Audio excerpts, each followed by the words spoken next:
Beautiful. Thank everybody for being here. We're a little too loud, I think.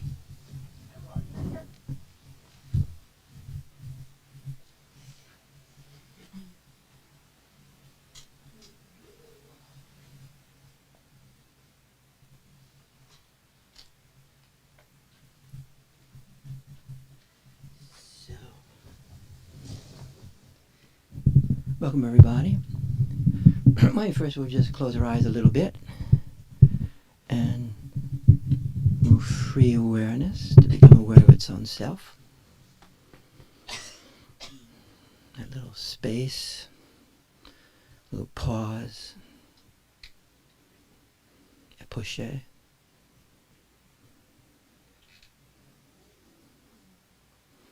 Then having established ourselves just a little bit in this awareness, which is not our mind, we'll extend down into the earth, and up to the heart, palate of the mouth, behind the eyes, to the sky.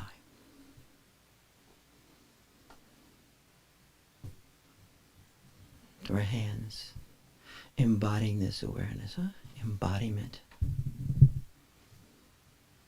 And then we'll extend to the immediacy of the situation as us and our friends on the internet. We'll extend. And then we'll extend to the ancestors and friends who have died. It means they've gone from the Manakaya, Sambhogakaya realms. And we'll extend to them. And mutual support. All this is mutual support. Then we'll send to all the great teachers we've known. Different traditions, phases of our life. People who embody this awareness that the invisible becomes felt, seen. Then we'll extend to all the different traditions. These ways of people articulating their experience of this primordial knowingness, creativity. Nowadays, information's so easy, geography's so tiny. They mix in our bodies, and we become universal people, the tribal boundaries dissolving. Welcome back, Skip. So glad to have you. You look great. Good. Skip just got back from Holland, teaching there. Cool.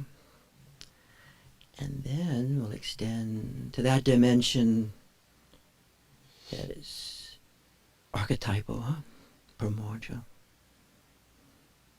And this morning we'll extend to the Guru. Primordial knowingness, the Logos, revealing itself directly by direct experience and revealing itself through circumstances, right? Self-revelation, the Guru. And so the Guru is so foundational in all this experience of self-revelation, self-recognition, that at times to focus on that process itself is really, really, really, really useful. So having said that, I'd like to welcome everybody this morning.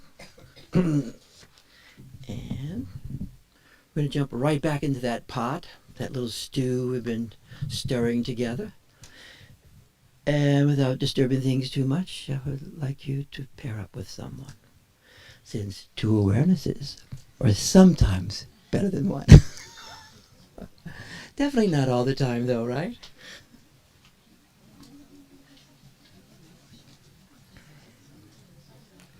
And sometimes it's really great to work with people you love and like, and sometimes it's equally great to work with people you cannot stand. The big stretch. Yeah, we're going to sit next to each other again. We're using the famous The ancient technique of a cab in New York City, okay? You're in a cab in New York. We're going to sit parallel next to each other.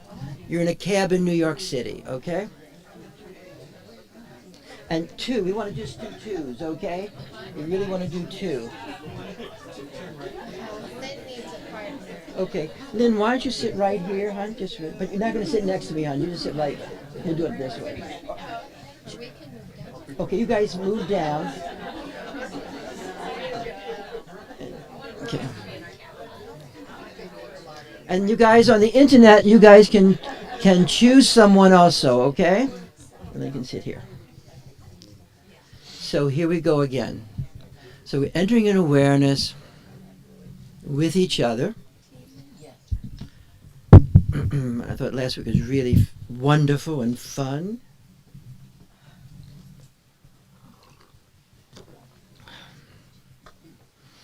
I also sent out that paper, A Commentary on the Historical Unfolding of Dzogchen, right?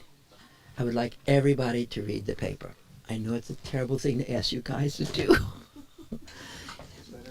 It's an old one, but because it really does show the transformation that Dzogchen brings about in regard to this relationship to Buddhism, okay, or the Buddhism of that time. And of course, Dzogchen does not belong to any tradition, as Namkhe Norval says, and others. And that particular understanding, but it's always colored by different epochs, you with me, and different places and different lineages, but it's not the same, huh? Just like as Gregory, there's no one form of Buddhism either. Huh? They're not all the same. We might like to think that,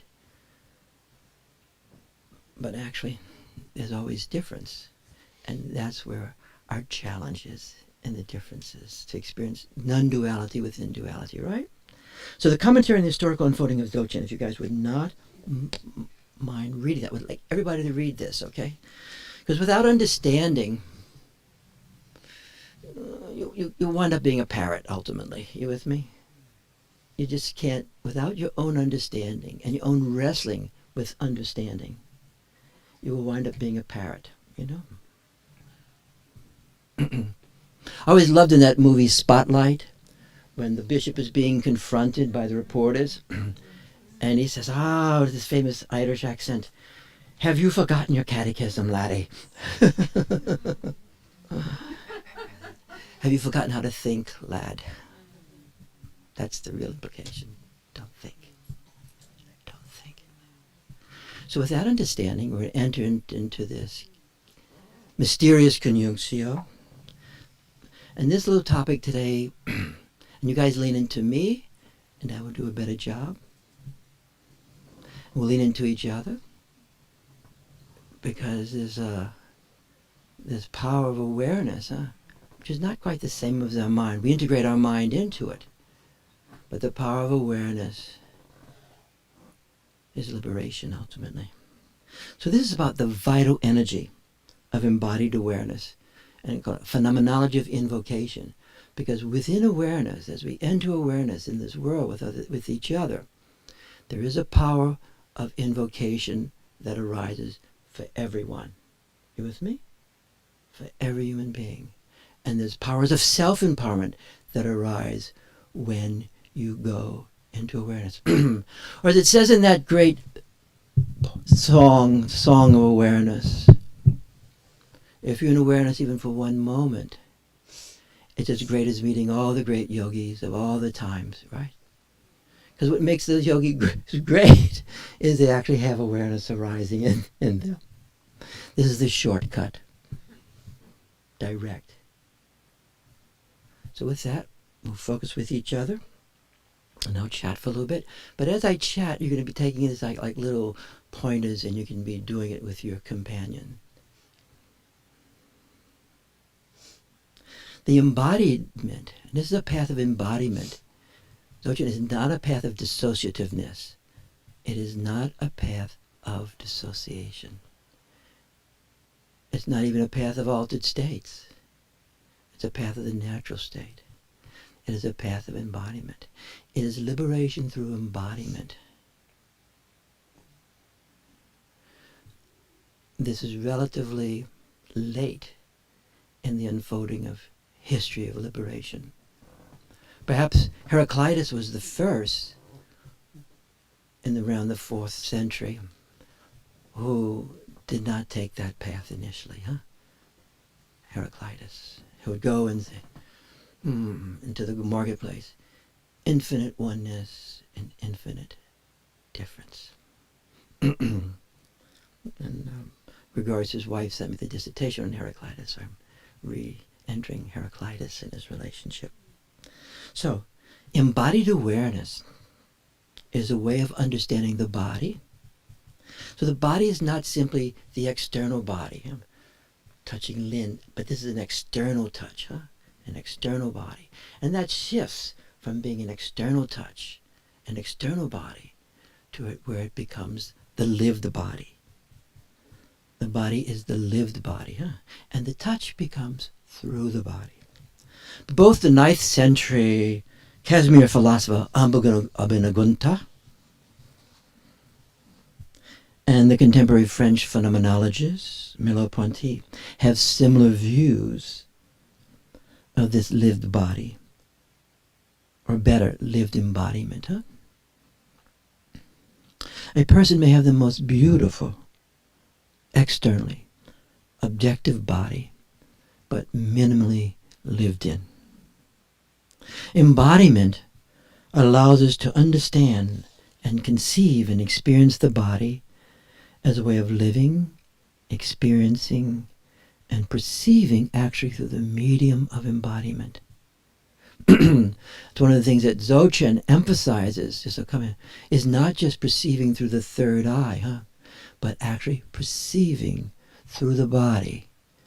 It's like Avalokiteshvara, all the eyes, through the body, experiencing through the body, as well as through our human eyes, the different dimensions of existence.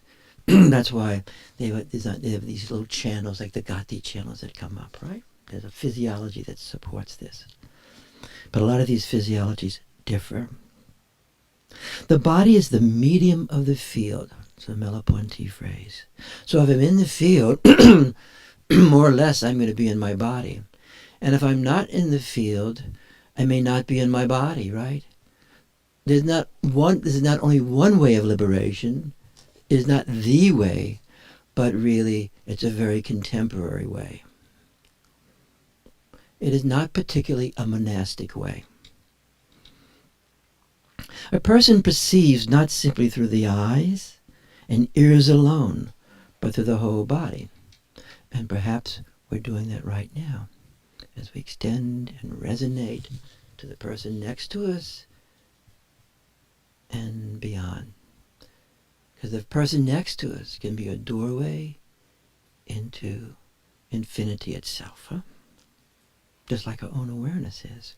So our body is an instrument of knowingness, and the embodiment of awareness is the lived embodying of primordial awareness.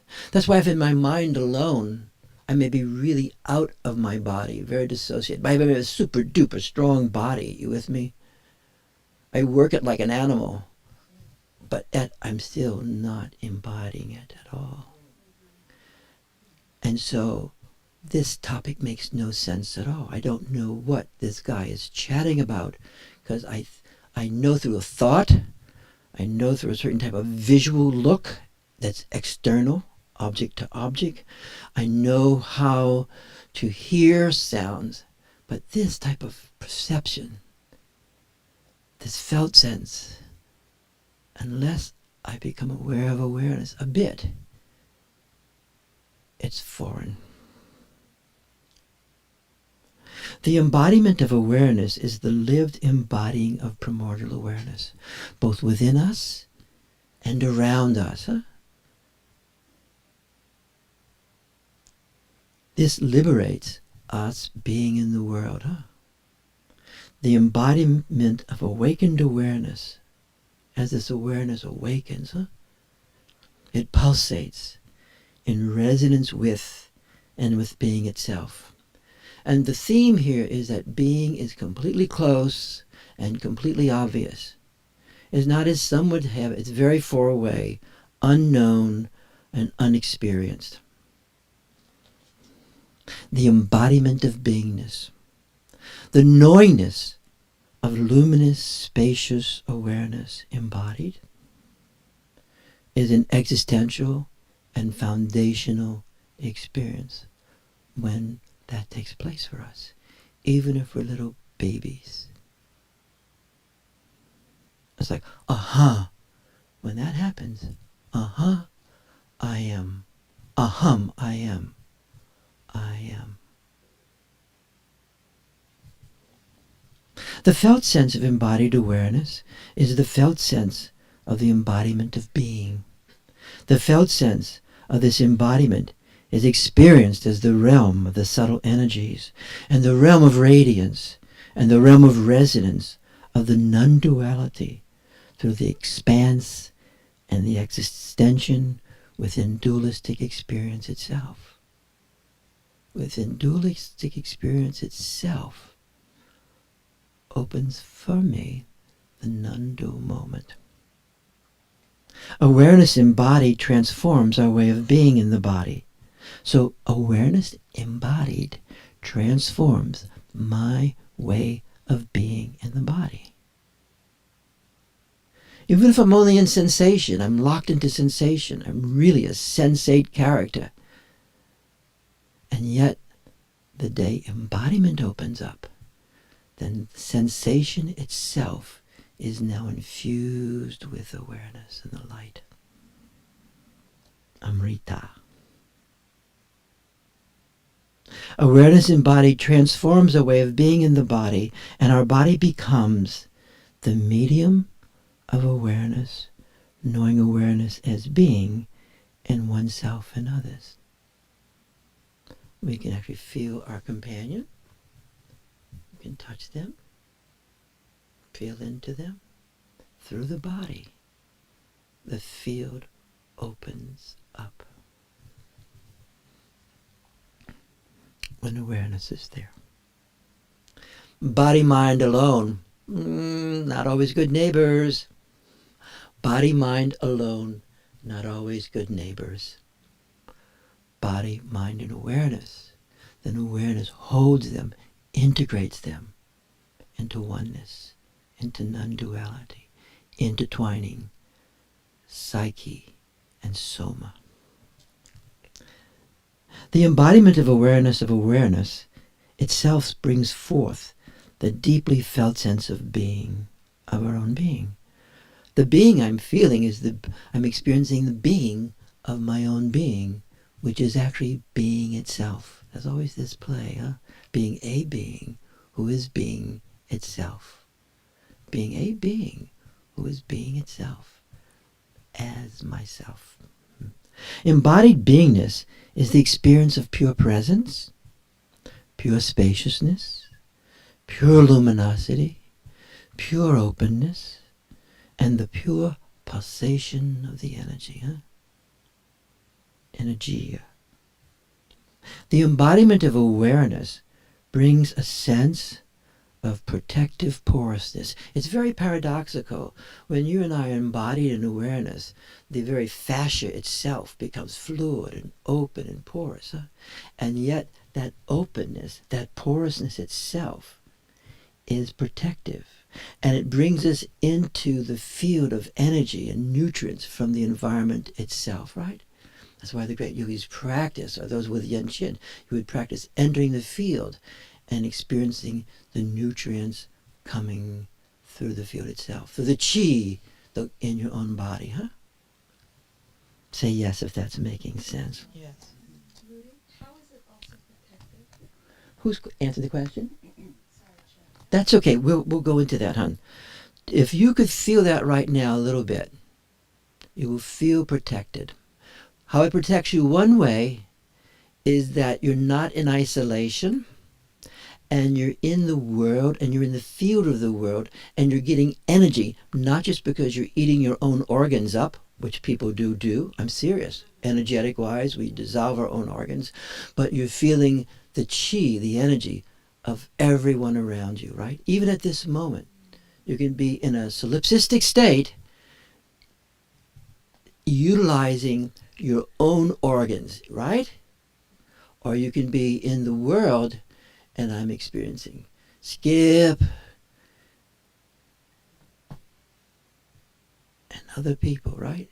Then nutrients comes naturally. Say yes if you understand that. Yeah. And with nutrients comes strength, and empowerment. And especially as I'm experiencing it through my whole body, and the centers of my body, which we do here, right? All the centers. Awareness perceives through embodiment. Awareness pulsates. Do you feel the pulsation? Within the spontaneous movements of being itself, in being's self-manifestation within us. As the great yogis describe with the Dzogchen tradition, and also in terms of phenomena, being moves. It's not simply stillness, as some would have it. It both has movement in it. It is both movement and stillness. It is manifestation, everything. And the active manifestation is movement, bringing into being. And as you and I experience it in our bodies, we're going to feel movement. We're going to feel pulsation. We'll feel undulation, We'll feel expansion. It is not always pleasant. Sometimes it's stretchy and painful, Sometimes we have to calm it down. It gets so intense. So this embodied awareness transforms the human body into the body of energy and light, and the embodiment of light and energy. Embodiment becomes luminous flesh. Even as Goethe said, more light, more light. And you feel that taking place. Your body becomes more fluid. You start feeling more of the elements in conjunction. And you feel more energy. You feel more fire. You feel liquidity. You feel sturdiness. Even at times when you're sick as shit. You with me? Even at times when you're sick, the body you're feeling, you feel all this taking place in an instrument that is not quite up to snuff. The Kundalini metaphor. The Kundalini is not a mental construction. Are you feeling your neighbor? Are you entering into your neighbor through the different centers? We forget this all the time. So overcoming solipsism is not easy. But the unfounding of embodiment, the unfolding of embodiment, of primordial awareness, manifesting as light. That's what the Kundalini is, that language is. The unfolding of the embodiment of primordial awareness, manifesting as light, manifesting as space, and also manifesting as energy, energia. And the Kundalini brings forth the embodiment of the light, the embodiment of luminous knowingness, a knowingness that then infuses our perception, infuses the senses, like the sense of touch, infuses thinking. We actually, as Baba would say, meditation teaches philosophy. It teaches you how to think and understand the subtle world of being itself. This is true. It infuses feeling, because the feeling now is not simply an affect, but you feel this feeling into phenomena, a felt state of resonance. And seeing through phenomena, seeing the light in phenomena, and smelling, and touching. This is embodied awareness. This is not the disavow. There's a Freudian word. It's a really great word. Freud was aware how human beings disavow everything. And then they have all kind of rationalizations why they're doing it, and configurations. The disavow of the senses, the disavow of embodiment. It's a famous religious undertaking. So a person is touched by and is touched and is touching embodied beingness. A person is both touched by and is touching. You can touch your companion. Embodied beingness. Can you feel the body opening into beingness? within themselves and the world. A person experiences the lived body as infusing the physical body. The body is an object. Surely you've had that experience at least once or twice of being objectified in yourself, right? And what's so amazing about that, as soon as I have that terrible experience, everything else is an object. It takes one to know one, right? So if I'm falling into objectification, everything will have that objectified look to it. There'll be a hardness and a bracketedness that comes about. Transformation and liberation takes place with embodiment. In this frame, embodiment dissolves association and experiential fragmentation. This embodiment practice. The embodiment of luminous awareness infuses the instinctive. It enlivens it and integrates the instinctive into the field of self-illumination. That's very well described in that paper on Tantra. Natural awareness is Tantra. The power and the importance of bringing instinctive life into the column of light, right? As an ordinary person. And then that infuses the instincts. That's what true sublimation is. That's what true sublimation is. Say yes if you understand this. Yes.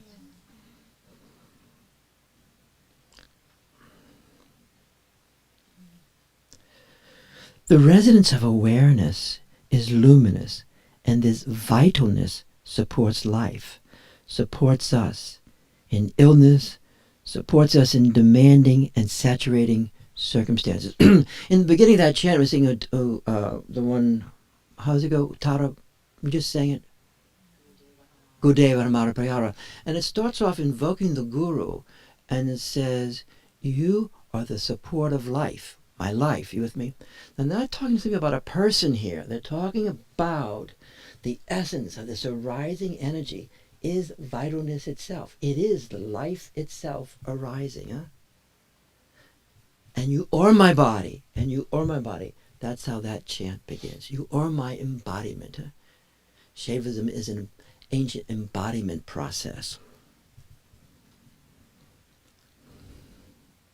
This resonance of awareness is a relational experience. Let's see if we can resonate. There are the people on the internet. Heidi's back too. Welcome back. And Anne is here too. Welcome back, Anne. Are we in resonance? Resonance? Resonance is a relational experience that goes beyond our interpersonal mind. What? Something is beyond my interpersonal mind? Yes. Yes. Awareness is beyond our interpersonal mind, and in that way we relate inside to inside. That is true intersubjectivity. I remember reading some of the first texts came out on intersubjectivity, and it was one person telling another person what their secret was in their mind. Really? That's what intersubjectivity was described as. Yeah? But actually it's prior to that type of thing. So our mind can be integrated within our field of awareness, even at this moment. And when a person is in awareness of awareness, the experience of the field of being is completely present and completely pervasive. So it's not an additive. You with me? It really is, in this way, the medium is the result. The method is the result, right? So I enter into awareness of awareness. Then, at that moment, I really am in the field of being. Since intimately being and awareness are synonymous. When a person is in awareness of awareness, the experience of the field of being is completely present and completely pervasive.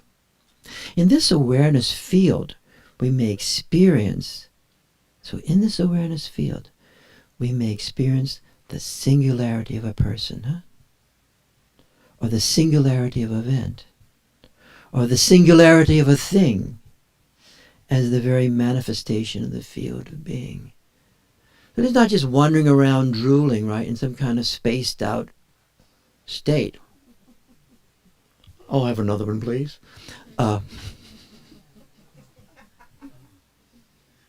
It's not an altered state. It has lots of energy into it, and to hold it and not be pushed out the body is a task. We more easily experience the beingness of beings through our own embodied being. Again, it does take one to know one.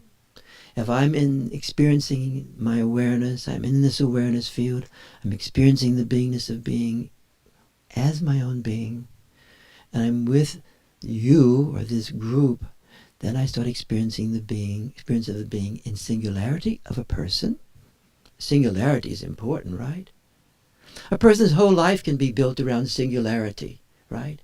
And with that, the whole field of being comes in and liberates that person through that singularity. Say a mom with a child.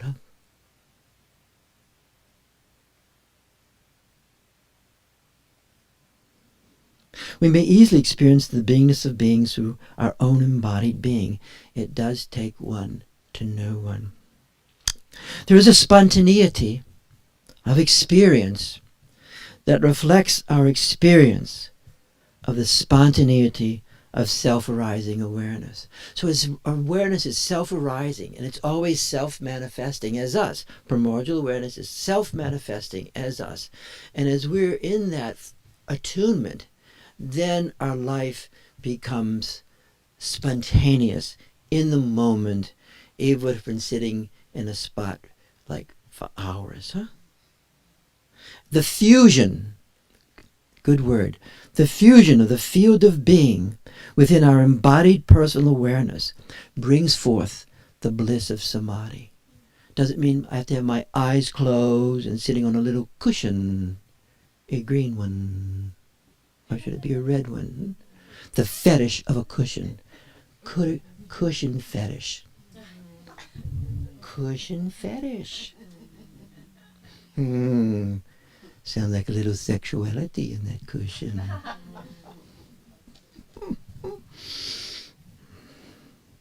The fusion of the field of being with our embodied personal awareness brings forth the bliss of samadhi, which is actually the bliss of the world as being itself. So the bliss of samadhi, even that is not solipsistic. The bliss is the field of bliss that overcomes suffering, for ourselves and others. So here the word samadhi means ongoing experience of absorption in the field of pervasive awareness, just like now. And if you're leaning into your companion, and she or he's leaning into you, you will feel the expansion of the light. Samadhi is not an altered state, like a cat, or a trance state. Not that trance states aren't fun. They are fun. And altered states are fun. But samadhi is the natural experience of the beingness of our own being as being itself. And a lot of traditions think that altered states are liberation. They do. They may be. I've had fun in them. Lots of fun. And trance states. I love trance states. Spent years getting really good at them. But the trance state is not the natural state. It just ain't. So here samadhi is the natural experience of the beingness of our own being as being itself. That's why you can walk around in this form of samadhi. You're in the world. You're living a life within the world, as the world, and all the circumstances are the path of self-liberation. And there is this experience of being touched by grace, which is being touched by radiance. And the energy and the presence of being itself, which is not a being, but being manifesting being in all the beings. It's such a peculiar and at times query experience, right? It's weird. Like many things of the field are just weird. The field is weird, frankly. And as you enter the field, things become weirder. Right, Elizabeth? Because it's multidimensional. It's both this dimension, Sambhogakaya dimension, and pure potentiality, sometimes simultaneously. But it's weird how suddenly you're with a being, a person, and the field opens up, and then you're experiencing being itself as yourself and as that person. And you're a plain, ordinary person. Right? Right?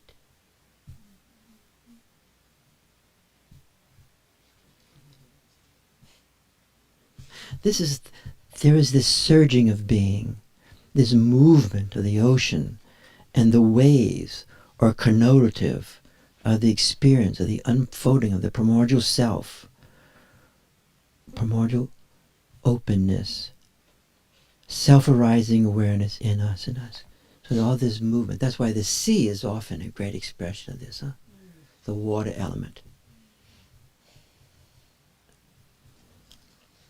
And rather than an abstract cognition of being, like a lot of philosophy, this deeply bodily felt sense of being is initially a secret. It's a secret. I bet you, for many of you, it was a secret. And then begins this secret unfolding of this presence.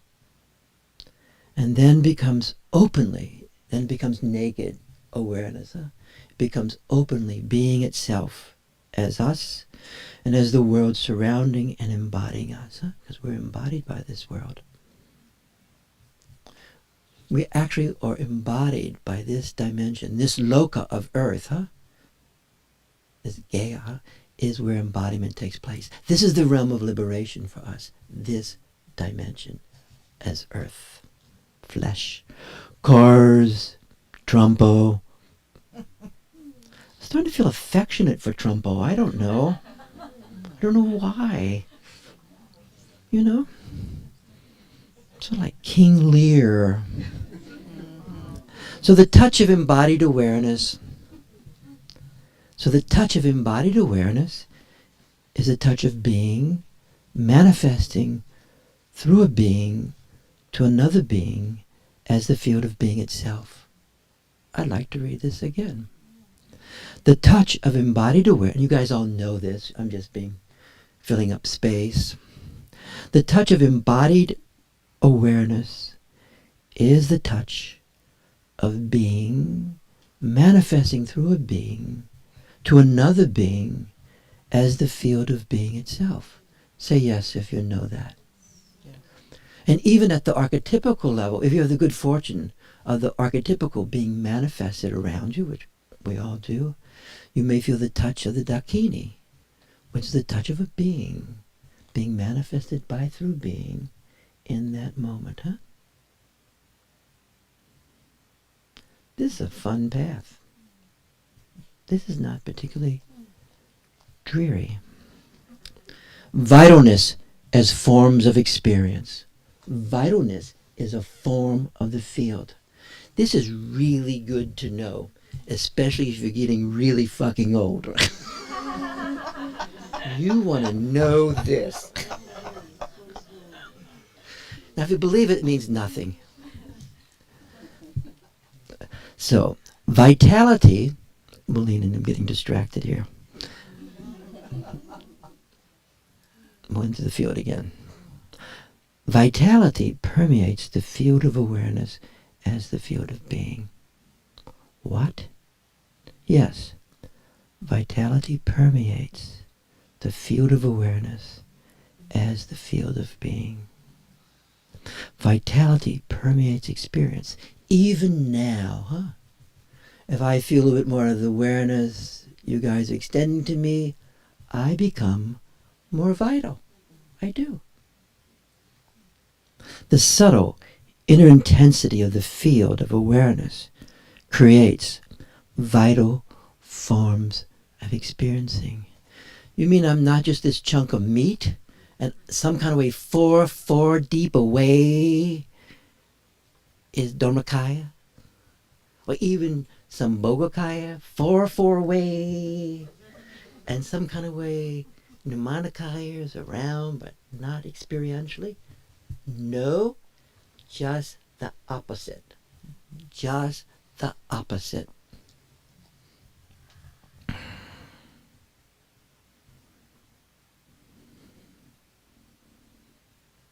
There's this dynamic felt sense of the field that's not a cognition, not an affective reaction, such as liking, or disliking, or either aversion or compulsion.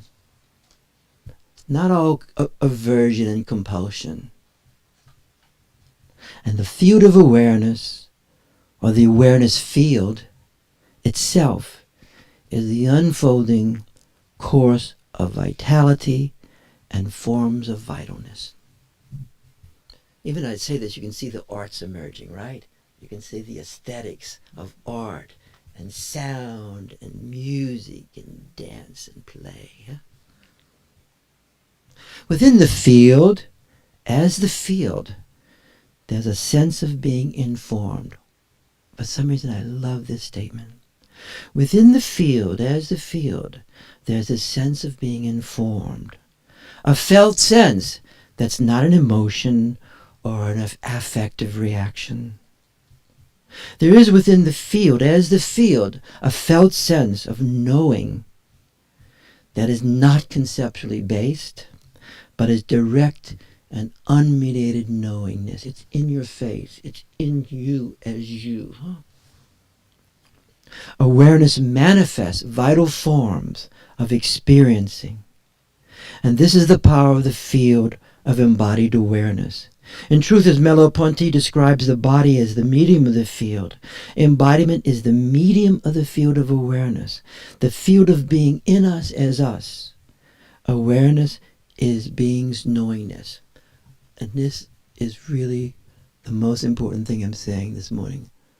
Awareness is being's knowingness as you. The vital forms become the realm of the perceptual. So all these vital forms come into appearance, come into manifestation. The realm of experiencing. Sorry to take so long. These vital spheres, S-P-H-E-R-S, S-P-H-E-R-E-S, of experiencing take on many forms and most directly permeate with our neighbors. Stay with your neighbor. Enter inside your neighbor. And permeates our experience when we're in the field of awareness. Almost done. Vitality as manifestation. Vitality, vitalness, life itself is the manifestation of beingness. The manifestation of being, manifesting beingness within beings. And of course there's different elements of dependent origination, blah, blah, blah. But in essence, in seeing the essence, in feeling the essence, and in knowing essence, it is the manifestation of beingness itself, the manifestation of being, manifesting beingness within beings, even through the doorway of death.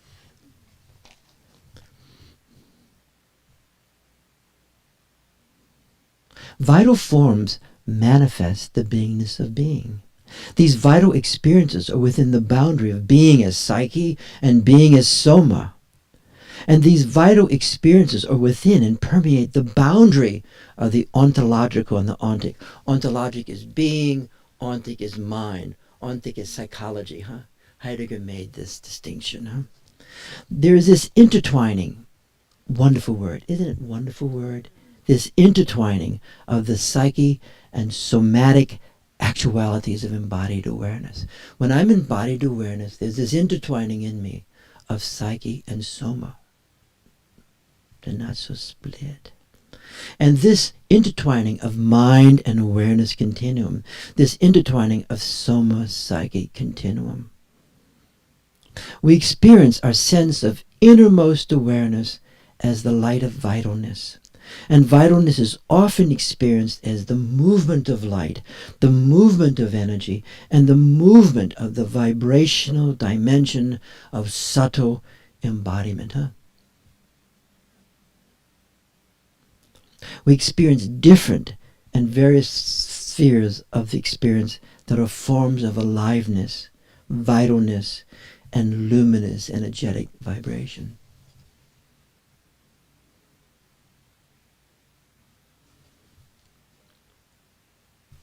Self-arising forms of vitalness.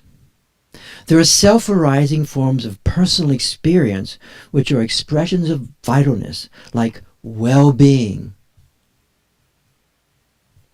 Well-being is really a great word. It is very, you know it, but it's very hard to detail it, huh?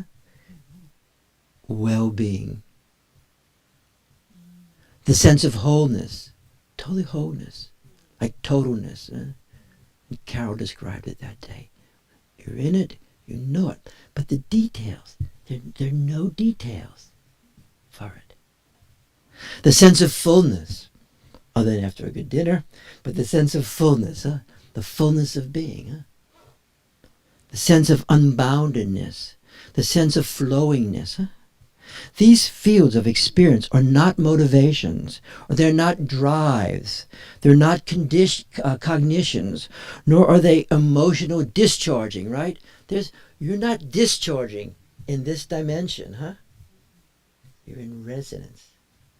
Say yes if you guys are following this. Mm-hmm. Sorta? Maybe? Vitality is a sense of force or power and tends to be contentless. Huh? Contentless. And arises out of the field of primordial awareness in its self-manifestation as our own experience of ourself and others. Huh? Like babies. So maybe we'll stop here and we'll start experimenting for a while. And then we'll pick this up again next week, okay? So let's just lean into our companion a little bit more.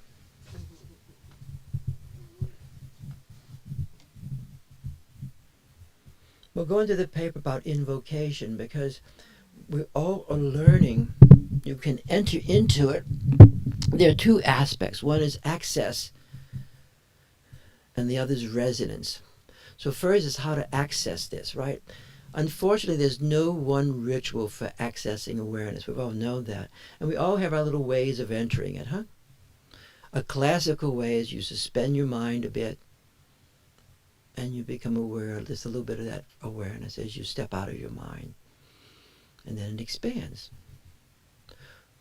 There's no one way.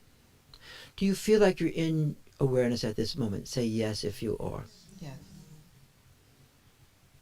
I never quite know how I get there, but I'm there. That's why at a certain level, it's a givenness. At a certain level, awareness is a gift of primordial awareness to you.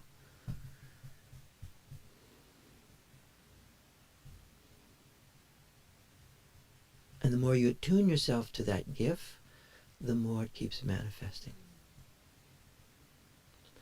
And if you think it's because you're a perfect person, you're missing the point. Or because you're a good person, you really are missing the point. or because you're a bad person, you're still missing the point. Or you're a deserving person, you're really missing the point. And you have all this suffering out of deserving that has nothing to do with it. That's really weird. Vast amount of sufferings out of unworthiness. Oh Lord, make me worthy, and then I'll have it. But actually, even thinking that is an enormous distraction from the actuality. Oh Lord, say the word, and I'll be healed.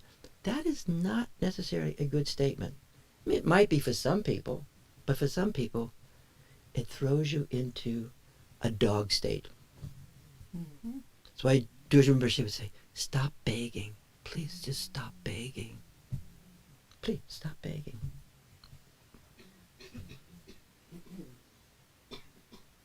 We'll stay in awareness. Feel the field arising with each other. So one of the things as we do as we go into the field, we have to learn how to invoke a little bit, right? Not beg, but invoke, okay? Now, if you really like begging, it's fine. Begging, actually, I'm being cynical. Begging does work too, okay? It really does. Sometimes. Especially if you're Irish and Italian, okay? Maybe Jewish too. Do Jewish people beg a lot? Oh yeah, oh yeah. You do? Oh. Okay. But certain classes it But the works. Presbyterians, that's what I used to be. Do they beg too? Well, I don't know what they do. I don't either. They're not What so do interesting. Presbyterians do? They're not nearly as interesting as Jewish. Okay. So here we are. Here we are. So invoking. We're in awareness. We're having a little fun. But see, actually, anything. Pain can take us out of awareness. Fun can. So we go back in. We go back in. We tune ourselves to it. Once it's there, it's attunement. It's resonance. Resonance is a really important function in this entire thing, because awareness is resonance itself. The very nature of awareness is resonance. It's like the map of Indra. The map of Indra, you heard of the map of Indra? The map of Indra is resonance. There's a vast amount of resonance, okay?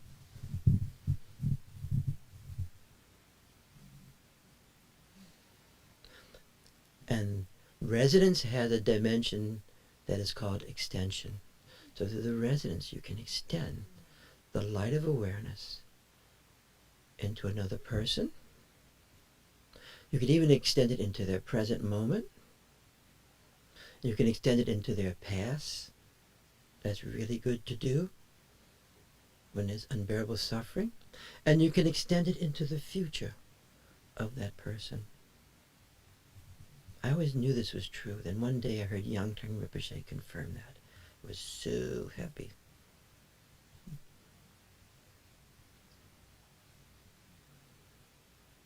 Resonance.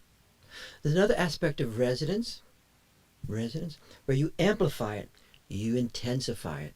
Let's intensify the field. Well, you think, well, how do you do it? Well, how do you enter awareness? You practice intensification.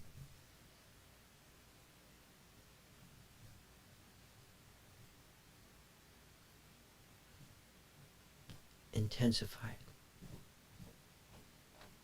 Actually, there's something called the Ikta Shakti in Shaivism. It's the Shakti of the will. It's not the same thing as the Shakti of mental intentionality. It is much deeper than that. It is the Shakti of the Spanda moving up. It is the Shakti of desire. We've been talking about desire as a self-manifestation of primordial awareness, right? That Shakti, that energy, that's what you move into. That desire, intensification. Intensify. Feels good. Then we'll lean into our companion, we'll lean into each other, lean into our friends on the internet. We can extend to people around us who we know and love. We can extend to people we've read about or heard about who are going through terrible things. So one is invocation, resonance as extension, resonance as amplification. Resonance as pacification. Now, pacification is really, really good because sometimes there's just too much going down. And sometimes it's almost like passing your hand, right? It's almost like you're touching the field and you're soothing it. Just touching it. It's like a nice soothing touch. Now you may not be using your hand. It looks a little strange. But you're trying to pacify the intensity. You may be lowering your own intensity too. You may just be pacifying yourself. Or sometimes little mantras, you know, namaste. I guess you could say it in English, cool it. It has to be your own though, right? And then there's another one, it's very important. Very important. And all these aspects of resonance, and that's magnetization. That's a good one. You magnetize. You magnetize. And magnetization can help open up the field in a person. Can help open up a person. Magnetization can bring the energy of a person to you. Magnetization can bring the blessings of the Sambhogakaya realm to you. And it says in the Nintig text, the Khandro Nintig, you must magnetize the Dakinis. Magnetizing a Dakini. Let's magnetize the Dakini. That dimension. You can feel your love for her, your pull for her. You can just feel the pull. And all these texts say, come here now. Or you can just feel the pull. The Kurukule, she's red and she's fire. She's over there. She's the great magnetizer. You can magnetize people to come to you. You can also demagnetize it too. You can magnetize the elements. You can magnetize the sky, a forest, water, bringing the elements. When you go back to the elemental aspects of Dzogchen, which we're focusing on more and more here, you can pull the elements into your body, right? You feel goodness. Good is a real interesting one. Say there's some very good people here, okay? And you just feel this goodness in this person. And you lean into her or him, and you pull it. If you believe this, it means nothing. It means absolutely nothing. One more belief on your shelf of eternal beliefs that usually you doubt at the moment of death, okay? So you bring in and see what comes into you. Rather than envying it or feeling, I sure don't have that, you magnetize. And they're not going to lose anything. They're not going to lose anything. So those are the fivefold functions of resonance, huh? It's also called the fivefold function of the Dakini, the feminine. So let's lean into our companion right now. And we're going to go back into the heart as we've done. As one great Zen master said, the major dilemma with true awareness is intimacy. He lived in Wisconsin. He wrote a number of great books, forgetting his name. He died young.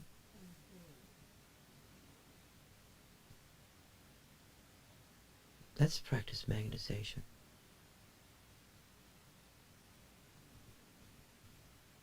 No effort.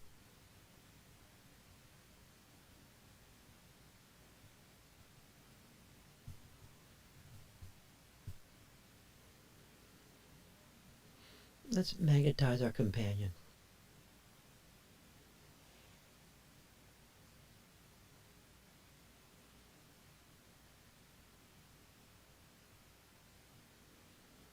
Now if you're doing this to a person and it's a really good day for you and you have embodied awareness really perking, and if you magnetize the person and they start coming into you a little bit, what will they have? What will they feel? What will they feel? They will feel the bliss of awareness. So you magnetize a person. Say with a little baby's crying, and you just hold the baby and the slightest pull. Because as that opens in the baby, it opens in you simultaneously. Most of this is very intimate mirroring, the mutually opening of the door. Because actually there's only one door. It's not two doors. And you may pull.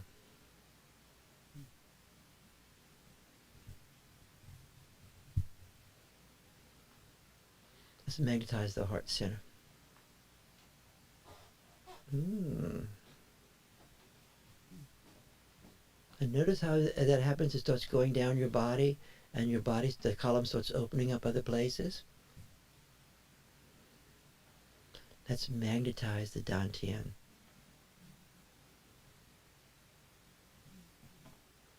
Ungawa.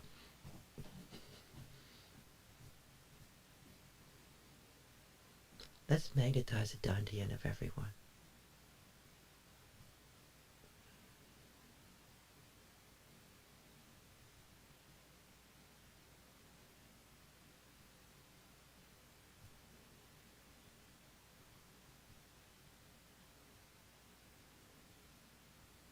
Let's go into the XX center. Find the element. See if we can find the sexual element.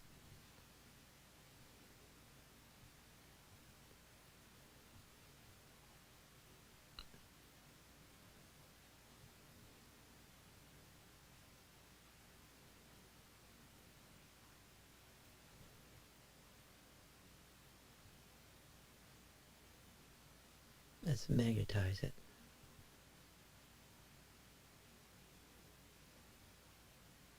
And then let's bring it up. It's contained, as Aaron's paper helped us understand, right? Last week. Up, up. So like the stock market goes up, it goes back down. Now it's just going up. Scary. Down. Let it go down, back up. This is a source of vitalness.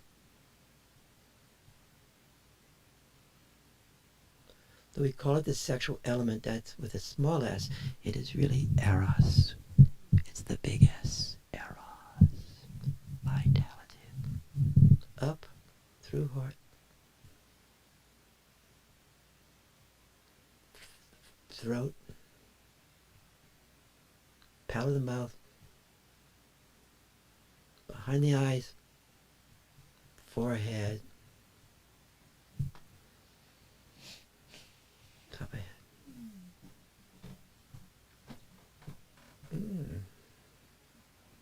Now notice how you can feel that contained column, and then around it you can have a column of like light and vibration, right?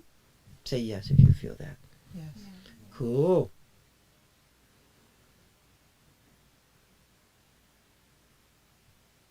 It's really good to have this experience, this capacity. Unborn, undying, huh? Vajrakamara. Youthfulness, huh? They say 16. Seems a little young.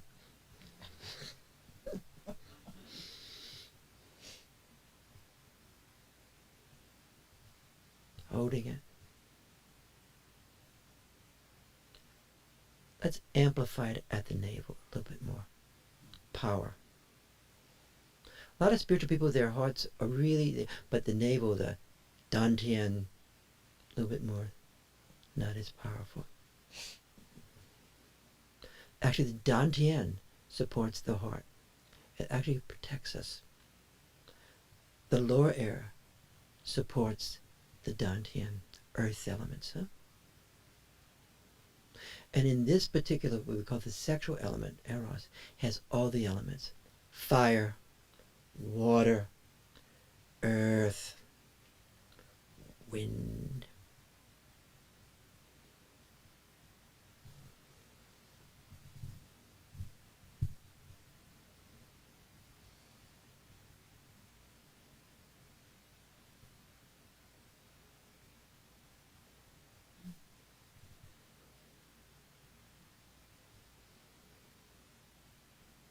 And a lot of times as we experience internal experience, they feel like they're in us but not us. You with me?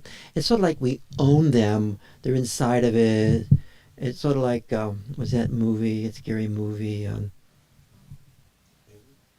Has the alien, yeah. A lot of times we feel things are like aliens, even good aliens. But actually, you want to own it more.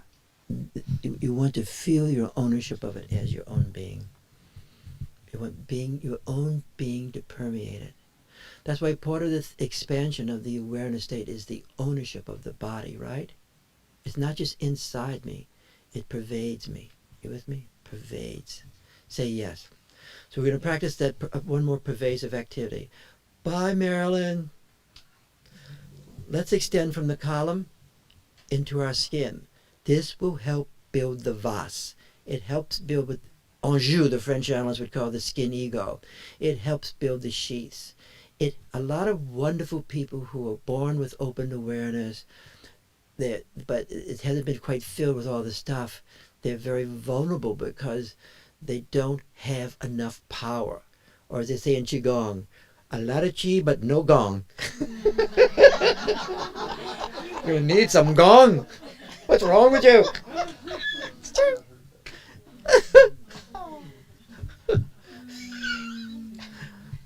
So let's extend to our heart from inside to the skin, the flesh. Let's start extending around the boundaries, patting it.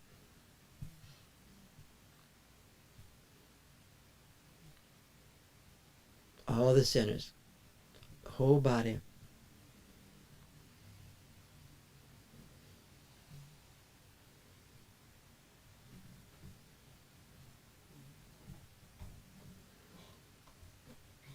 Into the head.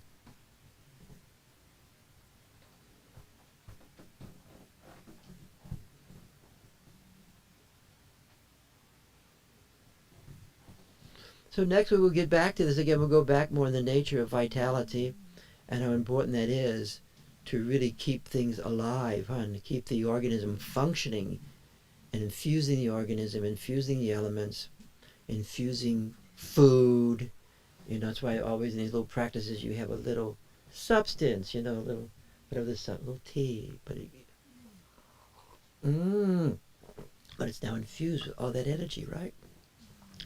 And then we'll practice next week invoking, and why text can be sources of invocation, right?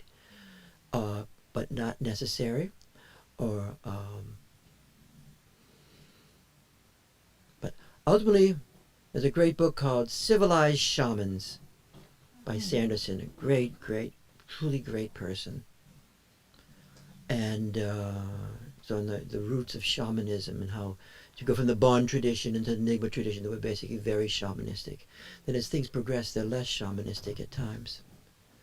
And if you guys, I'm sending more stuff out. Some things I give to you people, but that's an extra step that I give my stuff and other stuff.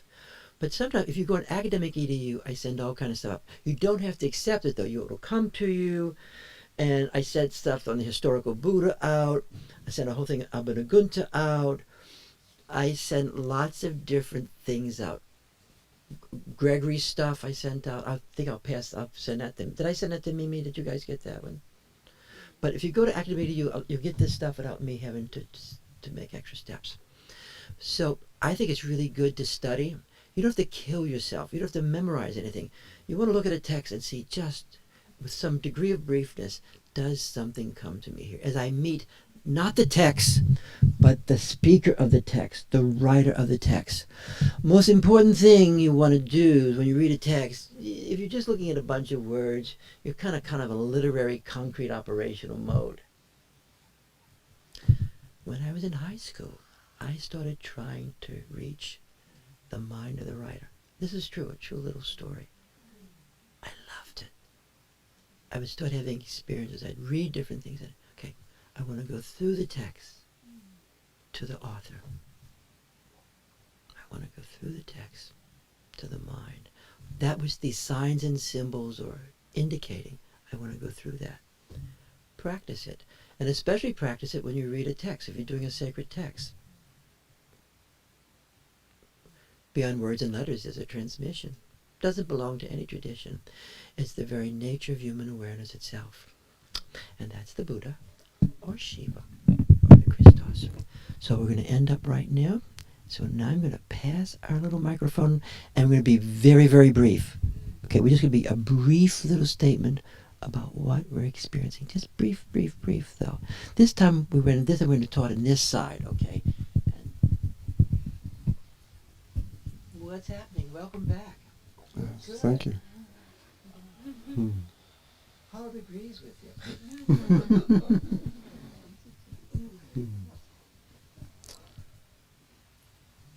So it's hard to be brief because there's so much. I understand. So pick one. Pick one, yes. Right. So when we extended to the lowest centers, Yep.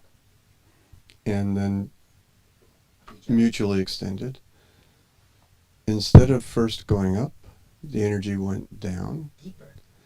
and the earth became the base. Fantastico. He's helped us out enormously. Thank you. Next person. Great share. Next person.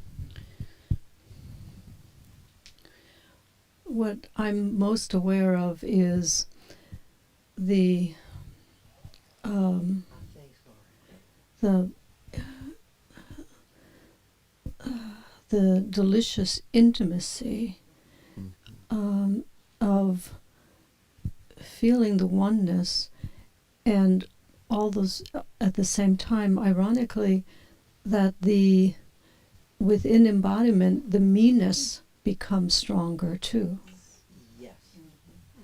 That is really well said. I'm not alone. Thank you. Next person. Hi, Steve. Hi.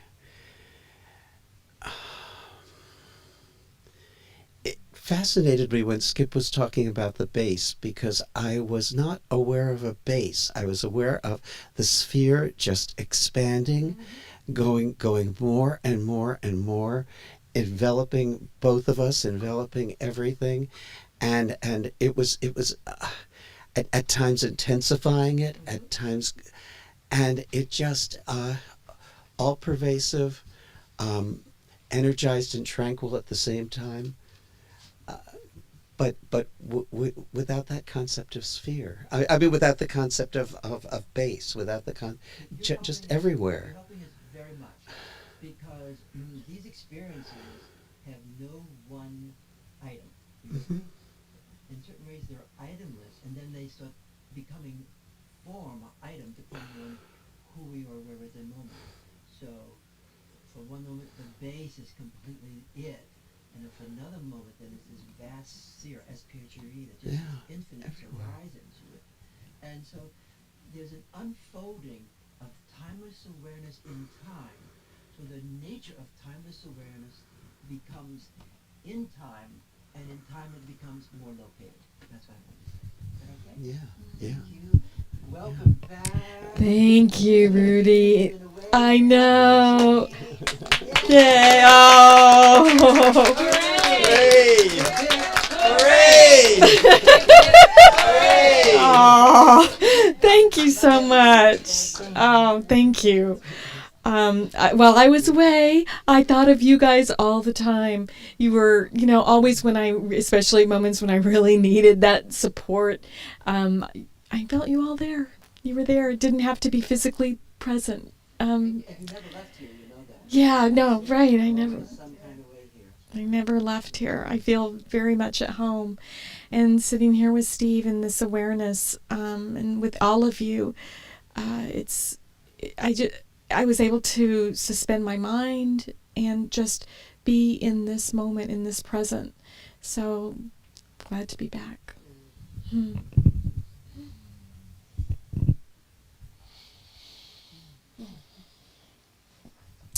So very subtle today. I kind of came in here in a pseudo bad way. No time, no timelessness, no place.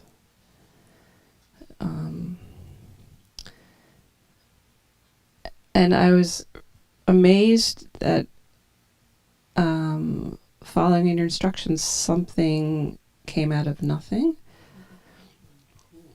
And I'm feeling a lot better, so that's...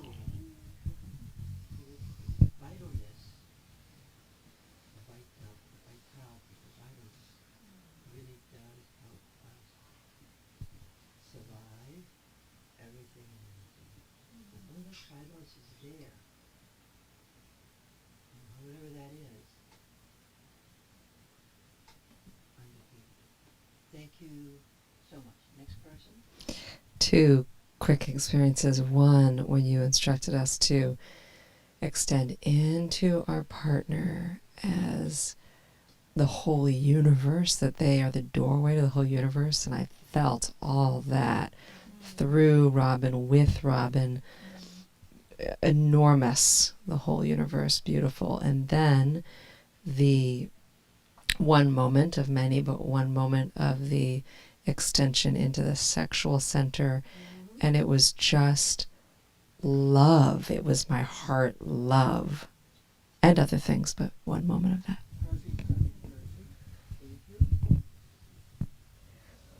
What I am most with now is the ease of simply moving that intention into my partner, resonating with myself and with my partner, and letting it happen in a way that is the juice of life. Beautifully described. So complete. Thank you. Through Amy and the access to vitality, the enormous magnetism, and then the immediate calming is so powerful.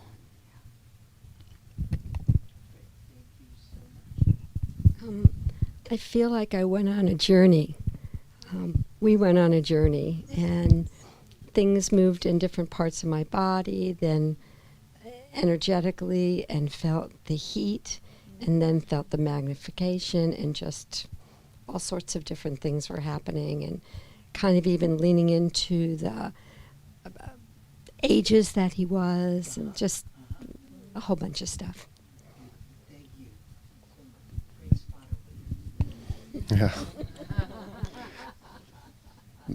I was excited to get another chance to work with Marianne, because we had, in the last time I had this experience, and I wanted to find out more about it, so I got there again, and there's this space when we connect in a certain way that I can feel this absolutely simple purity of an intention I assume is hers that I'm observing, right? But it just it's so curious to me. There's no worry about whether it will get it done. There's no hurry to it. It's got this presence that I guess is more than I relate to with my own intentions or something. And it was so wonderful, and I felt the warmth and the heat, and our like she said, journey of just exploring like this was really wonderful.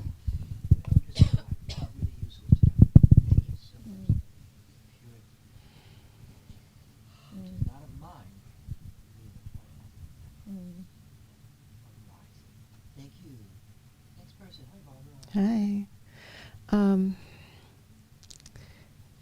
like a mutual feeding of the field of awareness. But there's so many different parts of it, but what I'm really loving was being so full and feeling the protection and then extending to the skin. It was just so physical almost. It was just so patting. I loved it. So mad. It just was so great. Mama, make a comment about feeding on each other, because Lama Tarchin really loved great Dzogchen master, you guys hearing that particular teaching of the songs of realization of Dzogchen Lenpa, which is so rich. He describes how when you're in the state of awareness and you say you're in the Madhukaya dimension, but as the Sambhogakaya rises in there, because all these things are not far apart, they're all the same Sambhika thing. And he calls it, in Sambhogakaya, we partake of each other. That's a true, powerful statement. In that dimension, we partake of each other. And he's meaning that in a multidimensional sense of partaking of the SPHERESs, the powers, the Shaktis, and we partake of each other. So in a way, like say, if this moment we're in the field together and we're really in it and blah, blah, blah, blah, we start partaking of each other. And that's really one of the most profound statements I find. Partaking of each other. Thank you so much delicious. for bringing that experience forth. Hi, Mary Kay. Hey, I was going to share the same experience. I guess we liked it. But that's okay. There were lots of other ones. No, there's lots of other ones. So I love the way that it would go from that sort of in time, like the deepening earth, body, this opening up this rich, vast, physical, earthy feeling. And then a little later, you'd be just like Dharmakaya, just nothing, just both in unity, wholeness, emptiness. And just that it would kind of go back into these different states that were so embodied and then so just expansive. So it was very, like a lot of beautiful waves. Thank you for describing that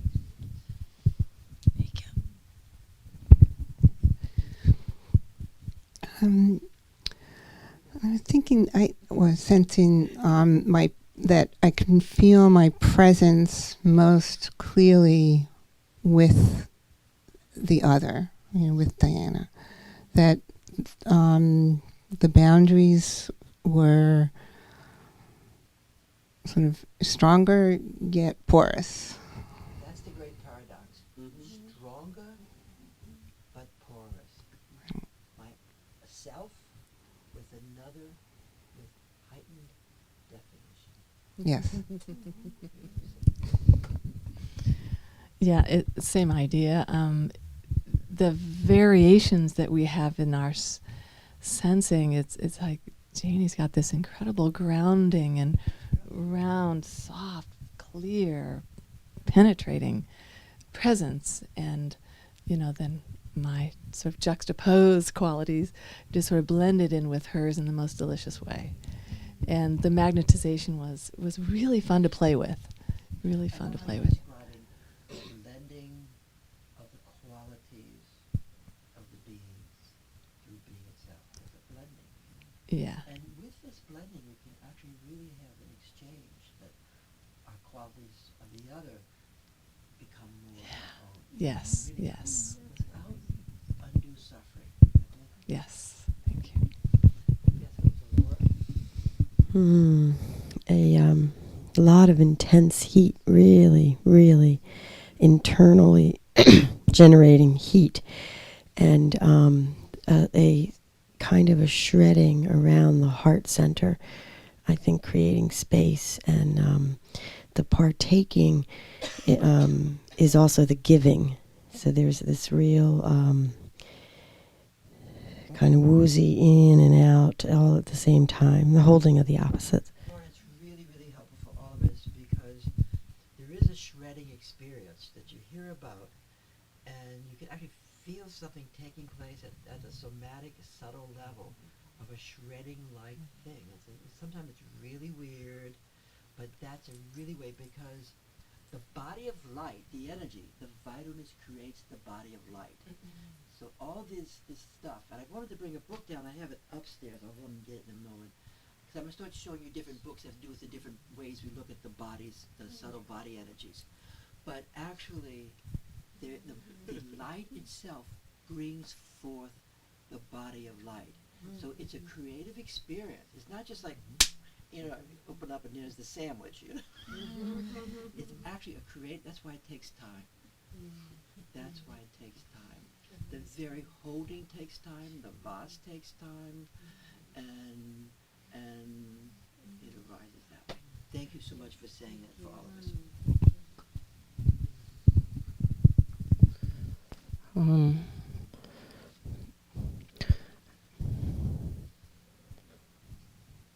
I'm just going to say something odd. Will not be the first time. No, it wouldn't be.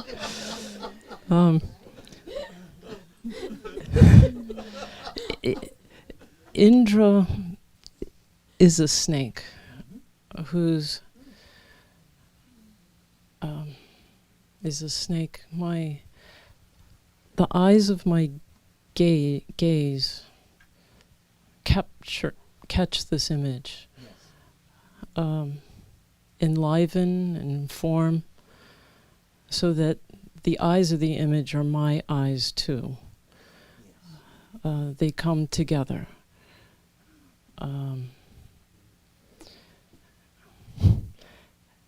She who has the form that is red with effulgence. I am the ocean. I am the sea. I am the land that stays. To slumber, to sleep, awake, napping in the lap of a great mother water. So beautifully, so pretty. And with that, at different levels, we are gaining understanding. So it's not a cognitive understanding, but through the speech that comes through you and how you're using it, there's a deepening of our relationship to the mother. And on the side, it's also, I find, I like also having text. I just love text. It's an addiction. So part of that text also is the Kundalini Stavaha in terms, and often the goddess is red, and some of these same metaphors are in that beautiful text also. Thank you so much. You have a capacity, I'm so glad you express it. And it's a capacity how the ancient yogis saw things more. You with me? We use a lot of times a contemporary language like phenomenology or blah, blah, blah.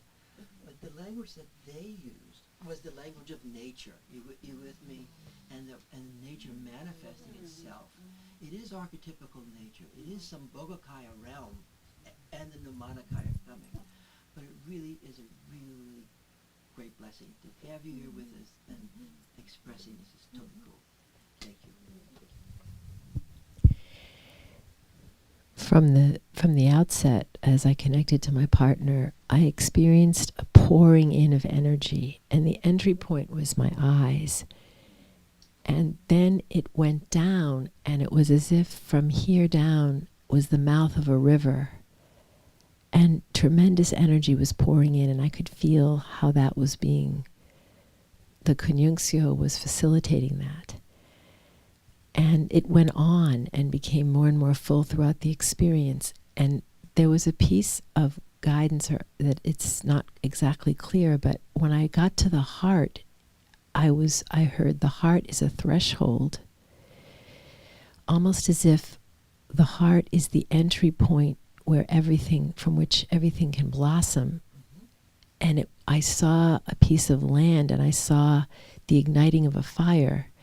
And what I realize now is that the wind in the heart is what can start the fire. And I think that was symbolic of how the entry point of the heart, even though the energy was coming from here, opens everything. And the deeper purpose of the heart in our being, how that opens everything.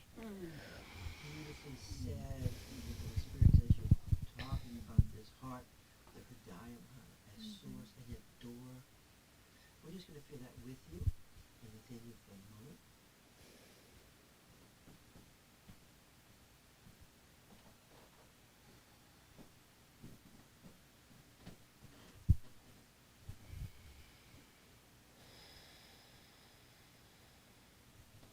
Thank you, Patricia. And Kate will be our last person. Well, my beloved partner is Marilyn, and is not here in physical form, but is very much here. And what I'm with two things. One is the magnetization, which was very, very powerful. And at one point, there's many of us who are reading, not participating in Dakini Day, but in the Tara practice. And at one point, when you just mentioned, along with your retinue come, and there's that point when I reach that in the text, and I instantly feel this intensity of magnetization, and I felt it again. So it was like, whoa, okay, that's what it is. Got it. All right. So that was awesome. And then the other amazing piece that I feel that is almost like a continuation of what I expressed on Dakini Day is that the gong in the qigong, the building of these sheaths and that extension in the tissues, I felt so just palpably in me, and so much power and resonance, and just a tremendous appreciation and gratitude. So thank you so much. We're going to take the mic. I'm going to end with a little bit more, celebrating Swami Muktananda's birthday. And I really wish one thing, that all you guys could have met him, because it was such a trip. It was a trip unto itself. It was awesome. It was terrifying. It was the most fun. It was totally sweet. It was self-revelation.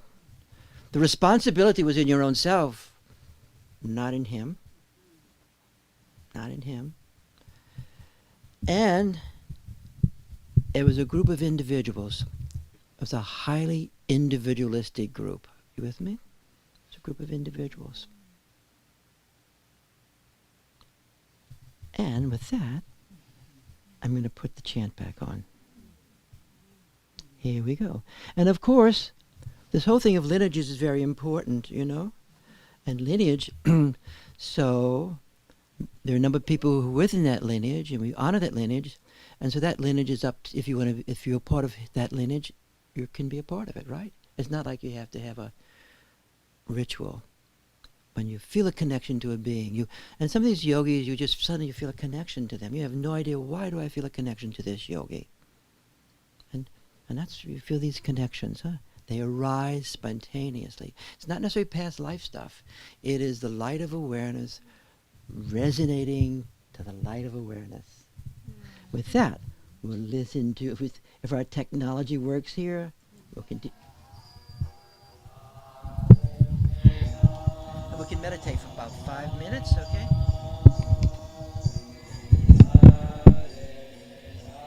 We'll put it right here.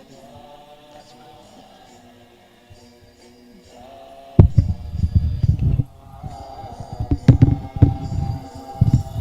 Can you guys hear?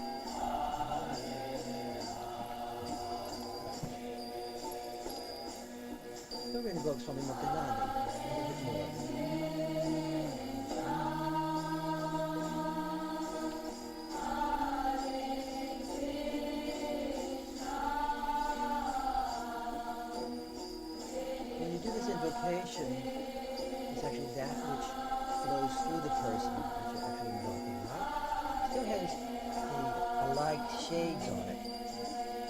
It's one way of meeting the embodiment of knowingness in self, companions, and others.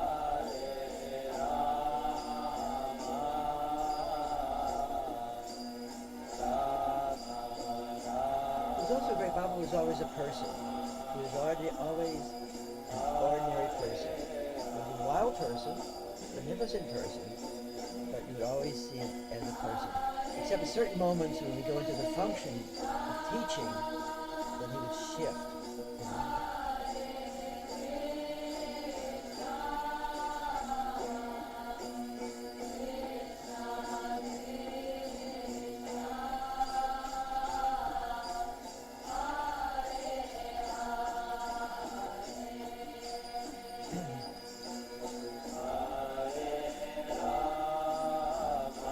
Extension into a person's presence, into something we can learn this present moment, whatever that means, at this moment.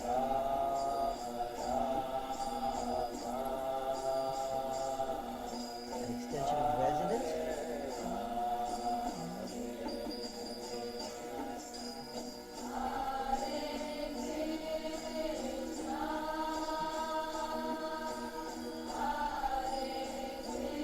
Then extend into his past in this life.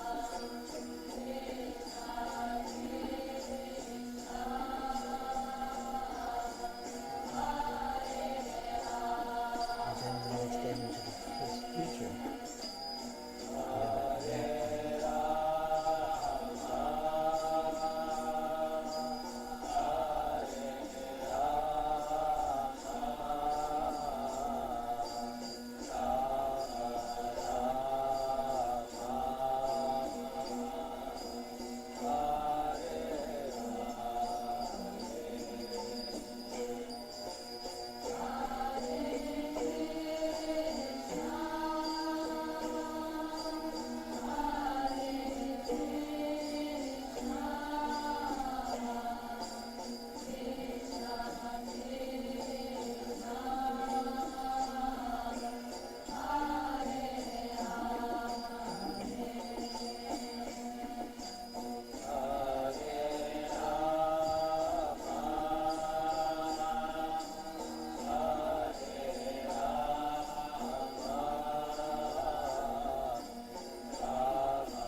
About 12 o'clock. If you have to go, feel free to go. You're welcome to stay a little longer. It's about 5 more minutes. But if you have to go, please do.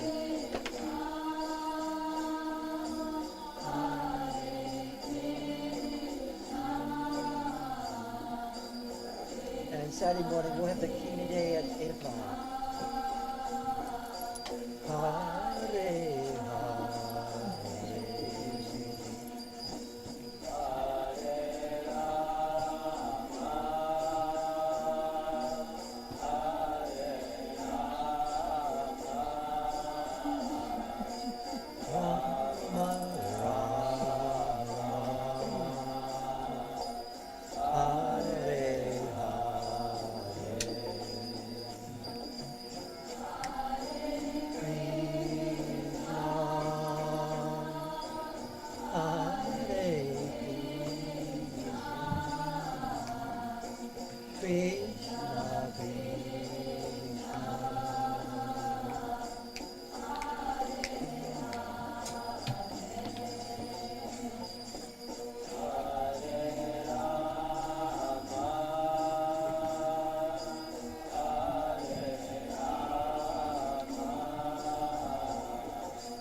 Hare Hare, Hare Krishna, Hare Krishna, Krishna Krishna, Hare Hare,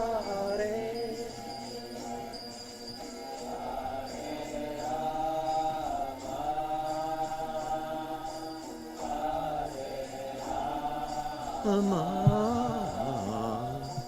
Rama Rama, Hare Hare,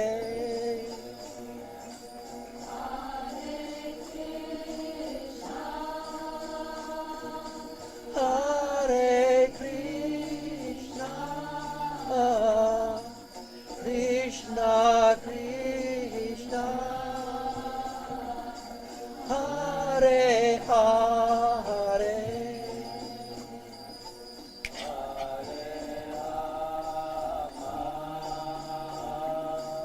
Hare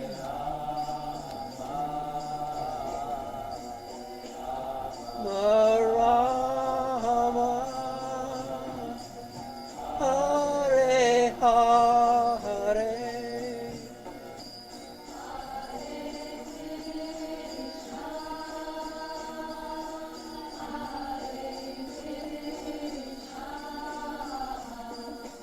Krishna Krishna, Hare Hare,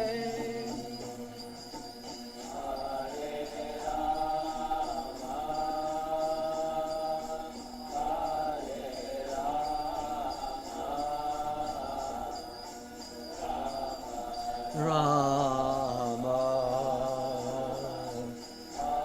Hare Hare, Krishna, Hare Krishna, Krishna Krishna,